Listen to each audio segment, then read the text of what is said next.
Hello, I'm Archita Puranik and you are watching Healthcast. Today we have Dr. Smrithi Nayak, gynecologist from Aster RV Hospital, Bangalore. Today we are talking about a very common health condition which is found in women.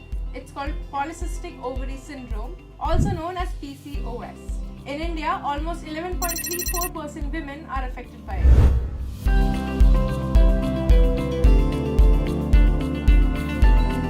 Hello doctor, welcome to the Healthcast. Hi Harshita, thank you so much for having me here. So what is PCOS? Correct. So PCOS stands for polycystic ovarian syndrome, right? So you've also probably heard of PCOD. These two terms are used interchangeably. So to understand what is PCOS, the S is important, so it stands for a syndrome. So it is multiple symptoms in one category, okay? Poly is multiple, cyst is fluid-filled follicles, and it is seen in the ovary. Syndrome is because of the metabolic issues that the patient comes up with, because of the hormonal imbalance that these cysts in the ovary come up with. Okay. So as you mentioned, PCOD is also common. It's a very common term and it has always come along with PCOS. So what's the difference between these two? Yeah. So it's a very good question because a lot of people get confused, and to be honest, PCOD is where D stands for disease, and in this condition only the ovaries are seen to have cysts, which is usually detected in an ultrasound scan. But in a PCOS, like in a syndrome, the patient will also have other parameters, other problems and parameters like irregular cycles, difficulty in conceiving, they may have insulin resistance. So there are multiple things which happen in a PCOS. But in a PCOD, the patient will have regular cycles, they will not have major issues. But when they probably go for a scan, they'll get a report saying you have PCOS, you have bilateral polycystic ovaries. So then that is alarming for them. But they need to understand that just because they have a scan which shows polycystic ovaries does not mean they have polycystic ovarian syndrome. PCOS is an umbrella term. Correct. It comprises of lot of multiple symptoms.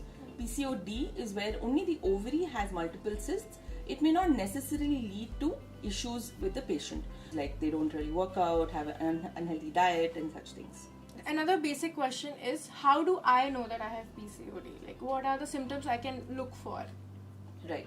So again, this is a very good question because I get a lot of patients who come sit across me in the OPD and they're like, doctor, I have PCOS.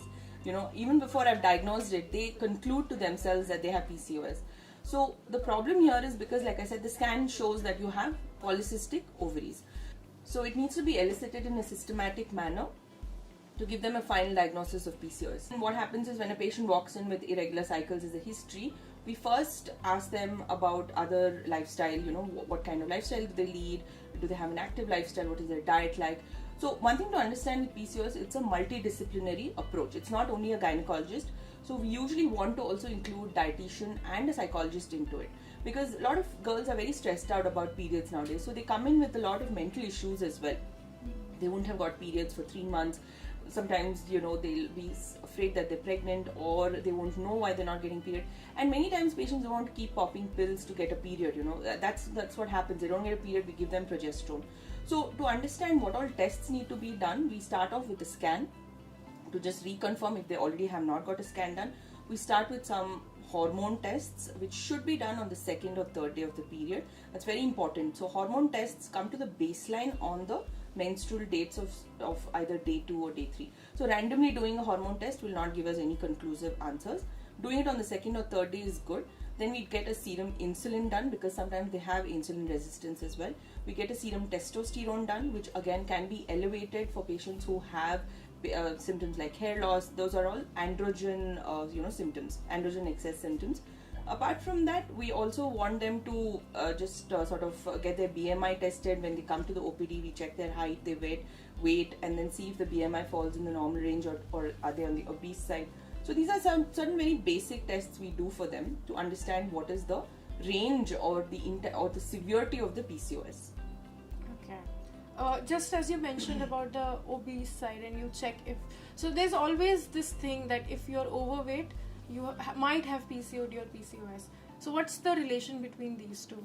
Yeah, so they are kind of interlinked, being overweight and PCOS, because in PCOS there is a lot of insulin resistance. That's where the metabolic part comes into the picture. So what is insulin resistance? Insulin, we all know, is a hormone which helps to reduce the glucose levels.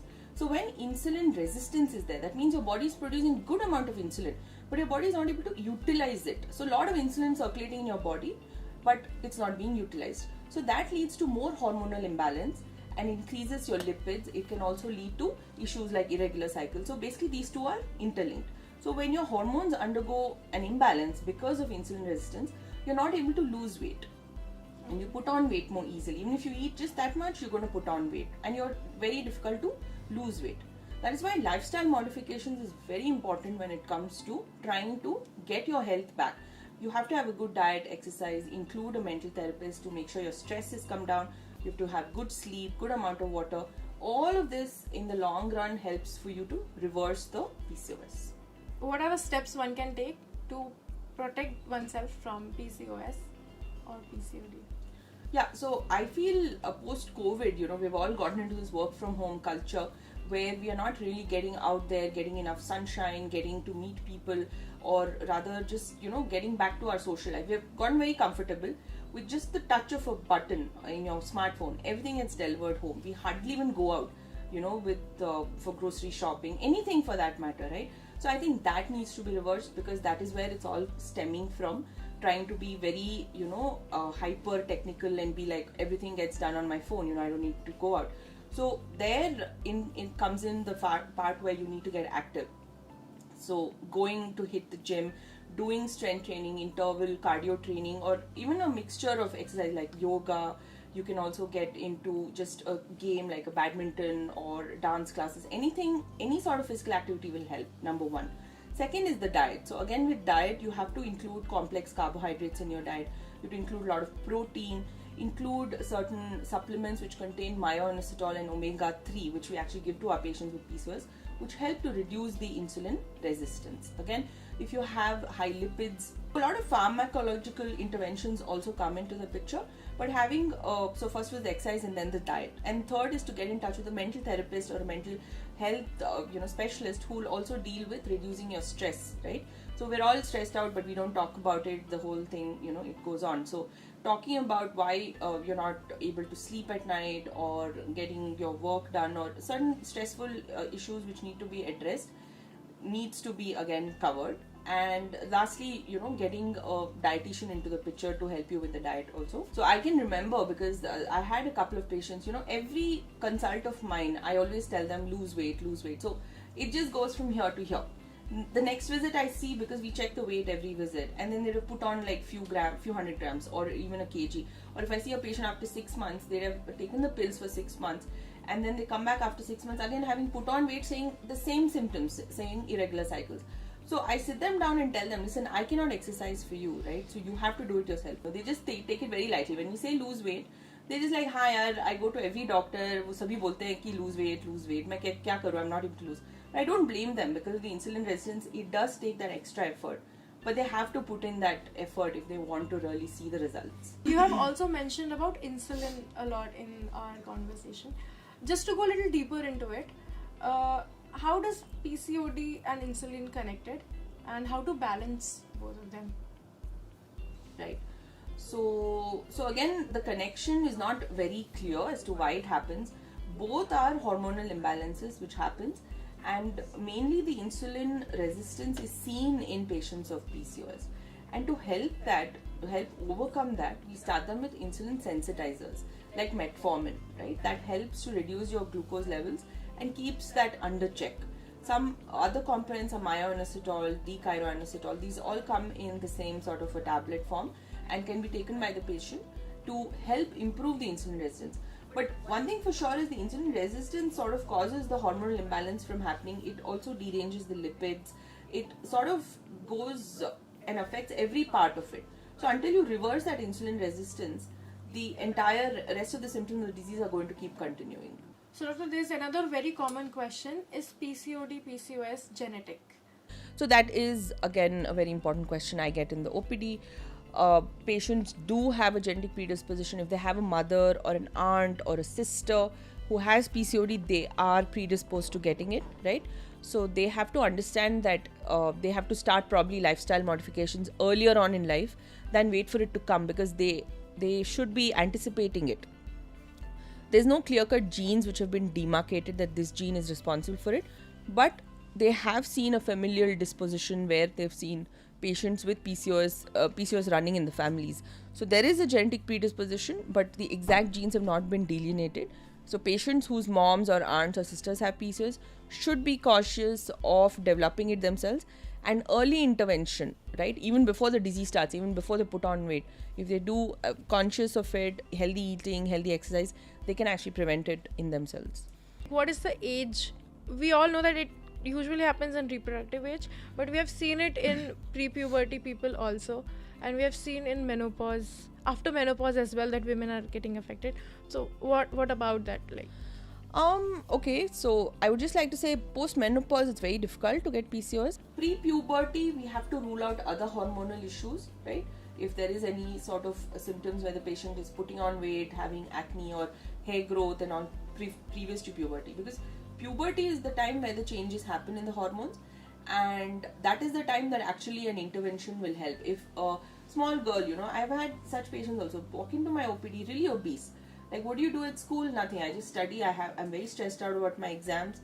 I don't know what to do. I don't have time to go for any of these physical activities. So it's a typical scenario, I can just count the number of times. I've missed count of number of times I've seen the same thing. Mom gets the daughter in the pubertal age group, irregular cycles, obese, having all these symptoms of PCOS. So earliest intervention you can do is when the child is in school, when they're hitting puberty. Get active, get out there, try to get sunshine, reduce your stress because of exams, try to get into a sport. I think that's the best. Any sort of hobby you cultivate at such a young age is good. So that intervention will take you a long way and help prevent any sort of problems later on in the future. But puberty is the time that I see a lot of my patients, mainly adolescents, they've actually got a period. But here I'd just like to say one extra thing that, I don't like to start interventions early, right? So they should not be put on hormones and things to regularize their periods very early on, because that can hinder their development as such. So such young girls, like in the age of just 14 to 18, 19, the body takes time to get adjusted to being mature. And the follicles are very, very, very immature stage. So they're not really there producing hormones like clockwork. So it takes time. So that's another thing I want to really insist to all the viewers. Do not take interventions like hormones and all very early on for the girls, they're very young, they still need time. But do interventions like physical activity, dietary changes. Don't just start popping pills, right? That's the easiest and shortest way. Okay, I've not got a period, doctor, give me a pill, I'll get a period. No, that's not the way to go about it. Early intervention is in the form of lifestyle modifications. What are the long-term consequences of it? Yeah. So this again is a very important question, because most of the patients who come to my OPD are young girls who have irregular cycles, or they're in the reproductive age group who are trying to conceive. They feel that, okay, once I've conceived and had kids, I don't have to bother about PCOD, which is absolutely wrong, because it's an ongoing disease, right? It doesn't get reversed on its own. And eventually what's going to happen is the insulin resistance will lead to problems with the lipids. So you have to keep a good check on your cholesterol, the lipid profile. Now, if that is not under check, the lipids being on the rise affects your heart. So heart issues can crop up. Eventually, if you don't keep getting proper cycles, right? Like, I've got patients who are like, listen, I've not got period for 6 months, I'm totally fine, I'm happy. So that leads to endometrial cancer. So that's why we keep telling girls that they have to get a withdrawal bleed once every 2 months. It's not good to not bleed for 3 months, 4 months, 5 months, 6 months, just like that, leave it. Okay, let it come naturally, I don't want to take pills. That is not good, because the endometrium, that is the lining of the uterus, keeps getting accumulated inside and undergoes malignant changes. So endometrial cancer is the most grave and most serious sort of long-term complication. Other than that, yes, like your heart health, you have to take care of lipids, and of course, yes, diabetes. How can I not talk about that? That is also something that can crop up if you don't take care of the insulin resistance, because your bodies produce so much of insulin all the time, and insulin, it just gets tired out. Your pancreas doesn't produce any more insulin. You are more predisposed to getting type 2 diabetes very early on in life. So these are the things that a patient with PCOS, even after having completed their family, should be very careful about and monitor, and still have that goal of trying to reverse the PCOS with lifestyle modifications. And PCOS is also linked with infertility. So what about it? Yeah. So here I just want to run you through what is the normal menstrual cycle, right? You have a 28 to 30 day cycle. The first half of the cycle is called the proliferative phase. It is where the follicles get developed, right? The second half is the secretory phase. That is where after the follicle gets released, the endometrium undergoes few changes. At the end of that half of the cycle, if you've conceived, then great. If you've not, then you end up getting a period. So in all of this, what is most important is the ovulation, because the egg gets released from the uterus and that brings about certain hormonal changes. So here, the progesterone, which is the hormone in the second half of the cycle, is very important. If there's no progesterone, because of anovulation, that means there's no ovulation, the endometrium goes on increasing in size and eventually you don't get a period after your 30 days. So that is where the problem crops up for patients trying to conceive. There is no ovulation. Ovulation is a very simple process where the egg gets released, right? So anovulation, no progesterone, ultimately no pregnancy, and you have a prolonged sort of phase where you don't get a period at all for 2 to 3 months. And that's when you come to us, we do a scan, we see the lining, then we give the progesterone medicines orally, and that induces a withdrawal bleed, and then that's when you get a period. So the main basic problem with patients who are not able to conceive is the anovulation. Now how do you take care of this? Is by approaching a fertility specialist where we monitor your cycles and we will give you medications to induce an ovulation, right? Your follicles grow and then we do a scan to see how they're growing, and with a small injection, which is an HCG injection, at the right time it helps with the ovulation. So once the ovulation happens, we tell the patient to be in contact with the husband, and then eventually after 15 days they check the urine test and it comes a positive. So that is the intervention that they require. You can seek professional help if you're totally clueless and you really don't know which way to head. Too much of Googling is also going to confuse you. There's opinions from all over the place and it'll lead to all sorts of unnecessary inputs. So seek professional help if you really think that, okay, I need to understand. A good dietitian will give you a proper diet chart. They tell you what to eat, when to eat, how much to eat. Because again, portion size is very important. Because if you're eating intermittent fasting is really very popular right now. So again, there you need to understand what's good for your body, how much of food to take at what time. So I think ultimately if you get good amount of guidance and professional help, that will also help you reach your goals sooner and without a lot of stress involved in the process. Thank you so much, doctor. The discussion was really very insightful.